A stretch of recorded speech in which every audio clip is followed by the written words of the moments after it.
మా గ్రామంలో ఉన్న ఒక చిన్న ఆలయం అండి. ఇది చెరువు గట్టున ఉంటుంది. అయితే దీనికి తాళం పొద్దున్న 10ంటికి వేసేస్తారు, మళ్ళీ సాయంత్రం 4ంటికి తీస్తారండి. ఇది చాలా చిన్ని ఆలయం.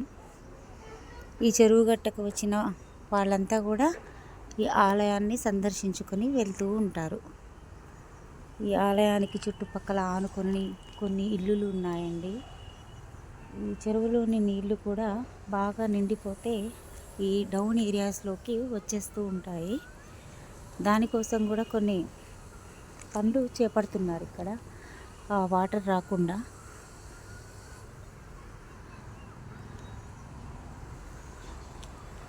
కానీ ఈ చెరువు గట్టు పక్కన ఇల్లులు ఉంటే మాత్రం చాలా చల్లగా ప్రశాంతంగా ఉంటాయండి. సాయంత్రం అయ్యేసరికి బయట నుంచి లోపలికి వెళ్ళబుద్ధి కాదు సమ్మర్లో అయితే.